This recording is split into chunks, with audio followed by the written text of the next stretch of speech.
Good morning or afternoon, everyone. Welcome to the ITF, a special academic lecture series. My name is Diego Botero, Data Officer at the ITF, and I will be your moderator for today's session. This is our third lecture under the ITF Special Academic Lecture Series. This new initiative aims to foster academic discussion and share knowledge on critical transport issues by bringing together experts from around the globe. A brief introduction about the International Transport Forum. The ITF is an intergovernmental organization with 69 member countries acting as global transport policy think tank. The ITF facilitates the exchange of insights and ideas to improve transport worldwide. We are delighted to have you join us for this insightful session on enhancing freight transport resilience through analytical frameworks with applications to Central and Southeast Asia. Now, it is my pleasure to introduce our distinguished speaker, Dr. Jasper Verschuur. Jasper is an assistant professor in engineering systems and climate security at Delft University of Technology. His main research interests encompass quantifying the systemic risks that climate and non-climatic shocks pose to infrastructure systems and the essential services they provide to society. Jasper holds Master of Science degrees in Environmental Policy from the University of Oxford and in Civil Engineering from TU Delft, and a PhD from the University of Oxford. Over the last years, he has advised several organizations on climate resilient infrastructure, including the World Bank, the ITF, and the Global Center on Adaptation. Today's topic, freight transport resilience, is particularly relevant in dynamic regions of Central and Southeast Asia, where resilient infrastructures are essential for future growth. Without further ado, please join me in welcoming Dr. Jasper Verschuur. Jasper, the floor is yours. Yes, thank you very much, Diego, and thank you very much for having me on this lecture series. And I'm going to start sharing my slides. So today's talk is about enhancing freight transport resilience through analytical frameworks with application to Central and Southeast Asia. And for those of you who have not joined the previous academic lecture series of SIPA, this was based on a project that me and two other academics did together with the ITF about advancing freight transport in Central and Southeast Asia. And in fact, this is the third and last of the three series that happened over the last month or so. And the first one was by Professor Ruth Banamyong about enhancing freight transport connectivity. The second one was a couple of weeks ago by Professor Alan McKinnon about enhancing freight transport decarbonization. And today I will talk a bit more about transport resilience.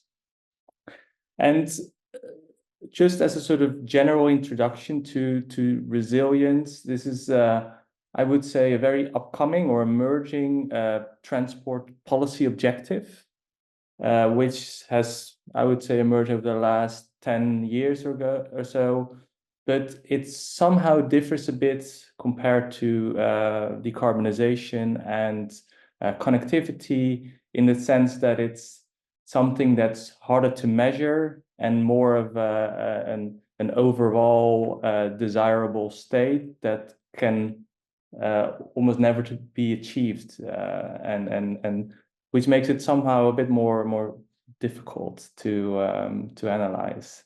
Now, just to dive straight in, what do I mean when I say freight transport resilience? So in the report and in this slide deck, I've defined this as the ability to cope with, recover from, and adapt to external shocks and stressors to the freight transport system. And usually when people refer to transport resilience, they refer to the 4R framework that was introduced in 2023, which consists of 4 objectives: robustness, which is about the absorptive capacity of the system; redundancies, which is the degree of substitutability; resourcefulness, which is about the availability of materials, workers, and resources to recover from shocks, and the rapidity, which is about the speed of recovery.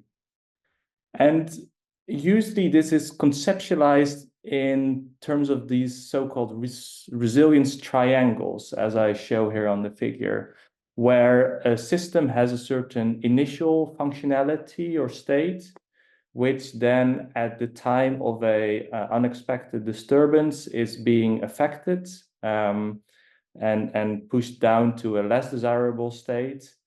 And it's followed by a path of recovery up until the initial functionality is restored.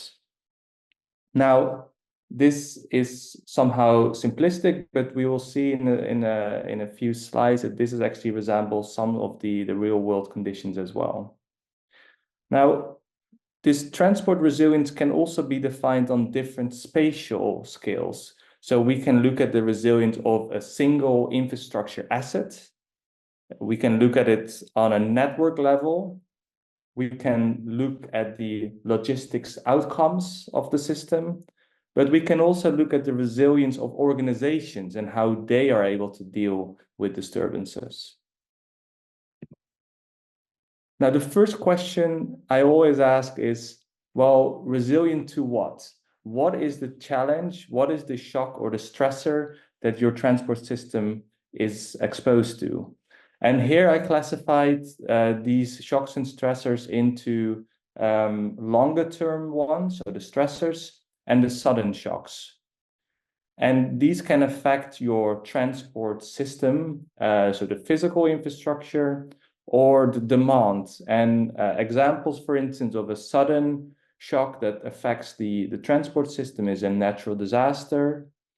A longer-term stressor to the transport system could be climate change or underinvestment. A longer-term demand effect could be shifting supply chains or economic development. And a sudden demand shock could be because of a spike in transport costs or a certain policy that's being introduced that discourages certain modal use. And if you remember this resilience triangle and then look at actual empirical data of shocks to transport systems, you can see that this is actually, you can actually see this happening in the data. So on the left-hand side, these are port activity during and after two major hurricane events in the US. So the top one is the Hurricane Harvey affecting the port of Houston, and the bottom one being the Hurricane Sandy in 2012 affecting the port of New York. And in both cases, you see this pattern where the hurricane strikes and the port is closed for a number of days, and this is then followed by this gradual recovery. The right-hand figure is from a recent paper that analyzed freight and transport statistics for China as a result of COVID pandemic. And here again, you can see the similar change happening where there was a shock because of COVID and the policies that were introduced that hampered transport. And this was followed by a recovery, which you can also see that, for instance, the freight transport system and the passenger transport system recovered very differently, with the freight transport system going back to normal quite quickly, and with the passenger transport system not even recovering at the end of 2020. Now, the focus for the report was on Central Asia and Southeast Asia. And to very briefly introduce these areas in terms of the resilience challenges that they face. So Central Asia was severely affected by the pandemic that affected the regional trade between regions. And on top of that, the Russian invasion of Ukraine disrupted the so-called Northern Corridor, which was responsible for a lot of the Central Asia to Europe trade, and led to diversion of trade flows from the Northern Corridor to the Southern and Middle Corridor in the green and red in this figure. On top of that, this region is extremely prone to floods, heat waves, and landslides, with the hazard risk being to road and rail being up to 0.3% of GDP in some of these countries, and landslide risk being high in Tajikistan and the Kyrgyz Republic. And on top of that, the region is characterized with a relatively sparse transport network with limited redundancies. Now, the situation in Southeast Asia is in some way comparable, but also different. COVID-19 had a much lower impact on regional trade flows, but the region is particularly affected by so-called geofragmentation of trade flows, so shifting trade blocks that are gradually happening, with IMF projections suggesting that Southeast Asia could be the worst affected region by strong geofragmentation. The region is also one of the most hazard-prone regions in the world. So Vietnam, Myanmar, and the Philippines being the top 10 most affected or most at-risk countries per kilometer of roads, and Vietnam and Indonesia also being on among the top 15 most at-risk countries for landslides. However, the freight transport network is relatively more developed and has more modal diversity, but there's still challenges with regional interconnectivity. And as part of the project, we actually did a survey to actors within the freight transport sector within both of these regions and asked the question, well, what did you consider to be the most challenging risk for your country's freight transport network? And while the answers are quite dispersed, you can clearly see some of these challenges being reflected in the results, with climate extremes and natural disasters being particularly big concern in Southeast Asia, followed by sudden demand changes and political and geopolitical instability, whereas in Central Asia, geopolitical conflict together with natural disasters was seen as the most challenging risk for the country's transport network. Now, in this report, we summarize different analytical approaches that could be taken to analyze the resilience of the transport network.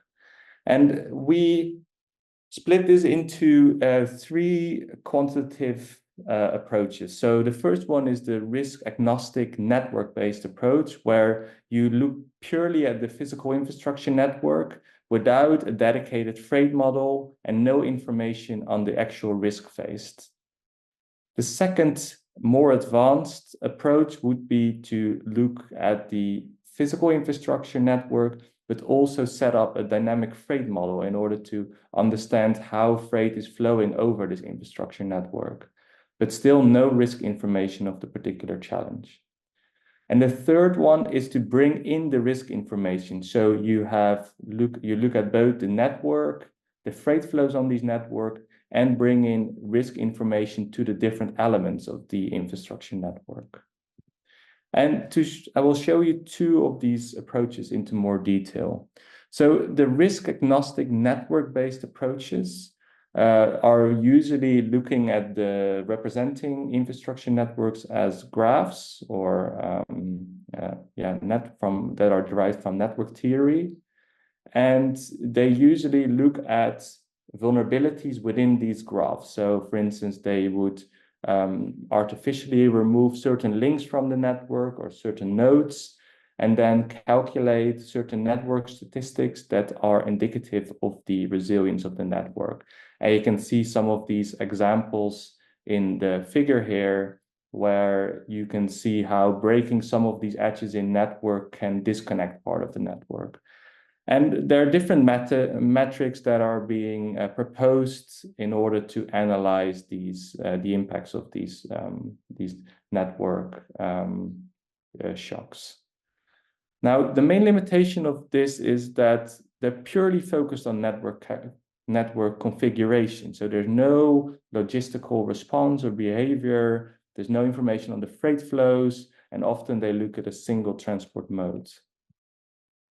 Now, on the other hand of the other side of the spectrum, we have the risk-informed freight transport model approaches. So here we take a national freight transport network and allocate flows on the network using a freight model. And then additionally, we also bring in information on the risk itself. So in this, the examples here for Vietnam, this is on the one hand, the risk for landslides happening at certain parts of the network, as well as river flooding and different parts of the network. And these risks are defined as the likelihood of risk occurring, severity, so how big is the flooding or the landslide, and how does it affect the transport assets, and also the vulnerability of the system as a whole to risk.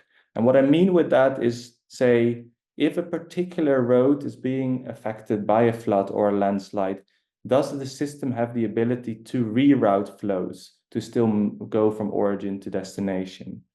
And if you analyze these one risk or one asset at a time, you can also look at the system-wide rerouting cost to deal with these disruptions or the value of freight that is disrupted. So this becomes more of an economic impact assessment. Now, there's different considerations that you can take, which approach to take. So I've summarized these into three main considerations. So one, the increasing complexity requires more time, resources, and data. So what approach you take really depends on the justification of the purpose. So do you want to identify certain risk, no matter what risk we're talking about? Is this more for awareness raising, or is this really for project design or project prioritization? And additionally, there are also other approaches that are feasible or complementary to this. For instance, storytelling approaches or qualitative surveys. The second main consideration is whether to look at a unimodal versus a multimodal transport system. So unimodal being meaning here either looking at road or rail or inland water transport without considering the interconnectivity between these networks. And only looking at one at a time may really underestimate the flexibility of the multimodal system, so the ability to go from one mode to another. On the other hand, modal substitution during shock sometimes may not happen because of time considerations, capacity considerations, or because of differences in transport cost. So on the one hand, you could underestimate the impacts by not considering it, but also you have to be careful to not make the system too flexible, which from empirical evidence, we've seen that this doesn't always happen. And the third component here is really about the macro logistics and behavioral considerations. So purely looking at the network or sometimes this freight transport model has certain behavioral assumptions that are more reflective of the average conditions of the system. But these behavioral assumptions may not necessarily hold during extreme conditions. So how operators would respond to disturbances to the system may not follow the same, let's say, cost optimization, cost optimality, sorry, as you would see during normal conditions. In this project, we also looked at ways to improve the resilience of the system. And then we're going back to these triangular or these sort of, curved diagrams of the resilience of the system. So you can already see from this that there are different ways to improve the resilience. So kind of making the drop of the curve overall smaller. And this could be to kind of push the system up, so improving the robustness of the system, so the ability to cope with a disruption. Or it could be by speeding up the recovery process and shortening the time it takes for it to go back to normal. And a recent publication by the ITF described different types of interventions that one could choose for achieving different types of resilience improvement. So, for instance, to improve the coping capacity of the system, you can increase the resistance of the infrastructure, protect certain infrastructure better. To improve the redundancy of the system, you can add new links, create more alternative routes, or provide buffering capacity of crucial inputs. Now, to increase the response of the system, so speed up the adaptive capacity and the recovery, this could be achieved by better planning or institutional frameworks, training, capacity building, or optimizing existing infrastructure.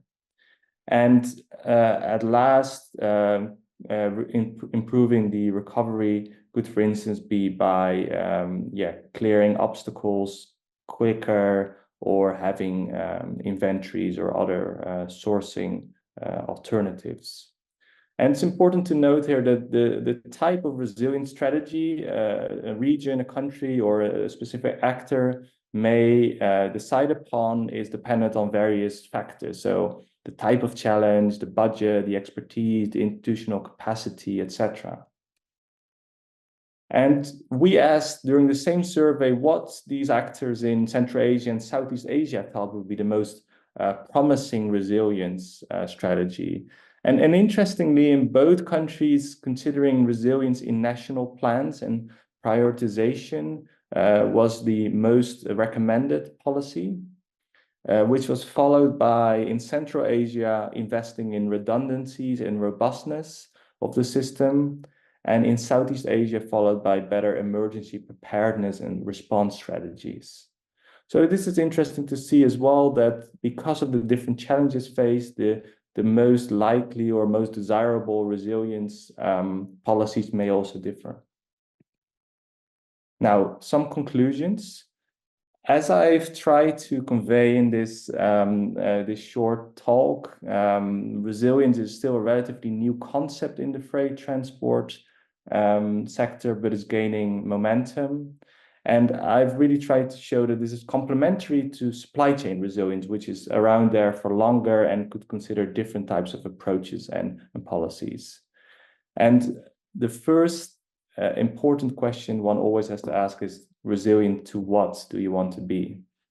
I've presented different quantitative and qualitative approaches to measure freight resilience, which depend on the complexity and purpose of your study, whether you include unimodal or multimodal considerations, and it's important to think of the behavioral and macro logistic considerations of this. There are different policy levers to enhance resilience, and there could be certain synergies and trade-offs with connectivity and decarbonization. And to finish, in the report, you can read more about this, but we came up with different policy recommendations for the different regions based on the survey design as well. So in Central Asia, this included embedding resilience in national and cross-border policy, improving network redundancies, and promoting technology for emergency preparedness and response.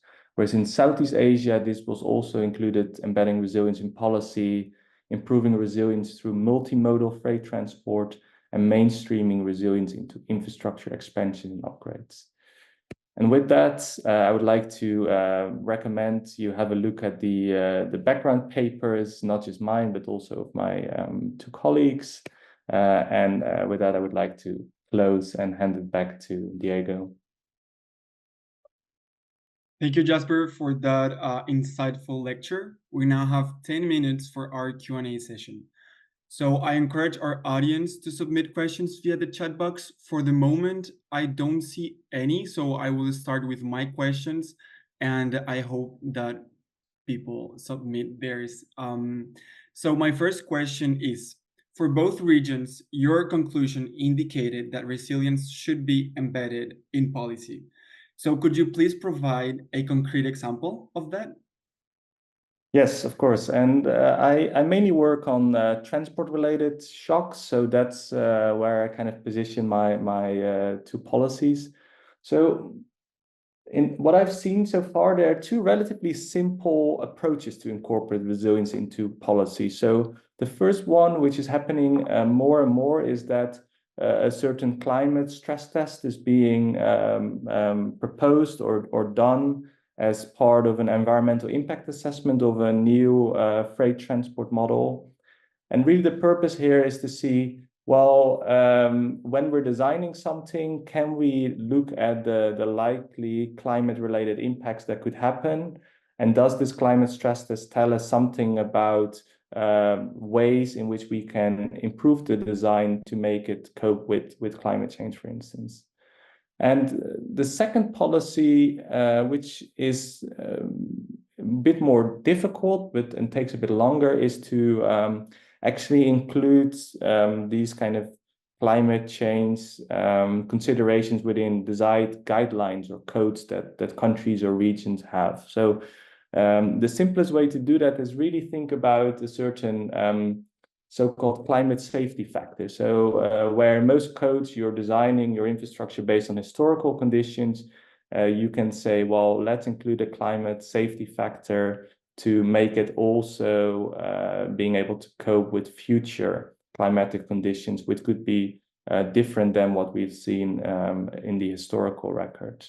And that could be, say, well, you design a certain road and a certain drainage capacity, and with a safety factor of, let's say, 1.2, we can then increase the drainage capacity with 20% to make it compatible with future climates. And these exact numbers could then be relatively easily derived from climate models, for instance.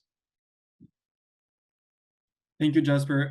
We will now go to the questions by the audience. The first question came from Elisa Noble. She says she thanks you for the lecture, and she says, you mentioned that by looking at the macro logistics, behavioral considerations are usually derived from behavioral assumptions that could not be homogeneous. From a modeling perspective, agent-based models are used to deal with this heterogeneity. How do you think this type of models could be used in modeling transport resilience? Yeah, that's a very good question, and this is certainly a very I would say emerging field within the academic community, where we see more and more agent-based approaches that really explicitly consider these the behavioral rules and responses to transport policies or just the system as a whole. Now, what is difficult about the agent-based models for disaster response or resilience is that you need to gain insights of the behavior of your agents during these extreme events. And this means that one has to do surveys, for instance, how people have actually responded to these disturbances, to the freight transport in this case.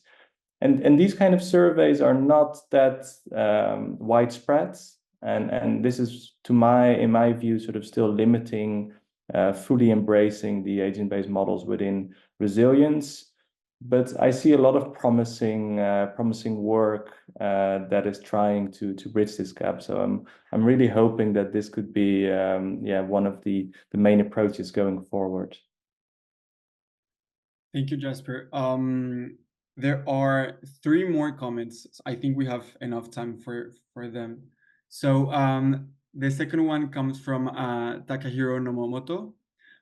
There are a variety of types of external shocks, such as natural disasters, climate change, policy risks, etc. Are there any method to evaluate their resilience integrally? Yeah, so in sort of the more risk agnostic approaches that I've called them, people usually use so-called criticality analysis. So essentially, you're not looking at the risk specifically, but you're looking at critical elements within your freight transport system, just to gain insight, where are the weak points, where are the points where additional resilience measures are taken, irrespective of exactly the shock that the system may face. Now, that is useful for gaining insight in system vulnerabilities, but it's also important to consider that the response of the system is really much determined by the type of shock. So you can imagine that the response of the system is very different for a wildfire, which may only take a couple hours, a flood event, which may take 1 or multiple days, or COVID-19, which could be, as we have seen, could take a year to 2 years before things go back to normal. So it's, even though there are generalizable methods, it's also important to think that, you know, building resilience to one risk doesn't necessarily mean building resilience to another. Thank you, Jasper, for that response. There is an anonymous question. So this person says, what do you think of measuring the freight resilience of an end-to-end supply chain? Example, looking at the tea supply chain from Kenya to Europe, rather than a freight system within a region, as you did with Central and Southeast Asia?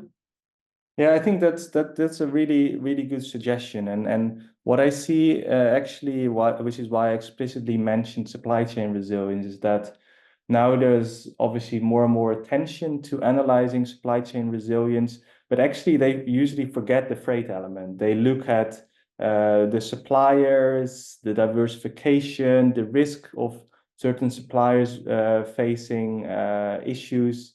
But often they kind of forget the risk that are embedded in actually moving goods from one supplier to the consumer. So I would really encourage, looking at these two things complementary or in tandem, to look at where are the main highlights in a certain end-to-end supply chain. Is this actually at the supplier side, at the factories, or is this more within the transport routes that connect the suppliers to the end users? Right. And there is one last comment from Asim Kira. So they want to know what you think about developing a resilience measure for different geographies, for the different geographies that we're considering. Yeah, and that's a good question, and in fact, this is one of the follow-ups of this report, where we try to make this a bit more practical. So can we actually measure the different elements of resilience? Because as I try to convey, there's not one singular measure or KPI that can really fully encompass resilience. But can we identify different types of measures and quantify these for the regions, in the case study, the countries, but could also be applied elsewhere, to show what are the kind of resilience elements that certain countries or regions are doing well, and certain elements that they are lacking. So, and I believe there will be a report on that as well. So stay tuned for that one to come out. Right. Thank you very much, Jasper, for your insightful responses. On behalf of the ITF, I extend our gratitude to Jasper for his time and expertise. I also thank our audience for their participation. Before we conclude, as Jasper was saying, I am pleased to announce that we will publish a fourth methodology paper this summer. It seeks to merge the three individual pillars previously presented in these lectures. So we have connectivity, decarbonization, and resilience into a single concept, and suggest an assessment framework that considers the objectives and technical capabilities of the SIPA project. Please stay tuned for its publication. I also dropped in the chat the link, so you can go see this publication and the other two that we already released. Thank you to the organizers and our technical support team for making this event possible. We hope you found today's lecture as enriching as I did. I wish you all a great day or evening. Bye.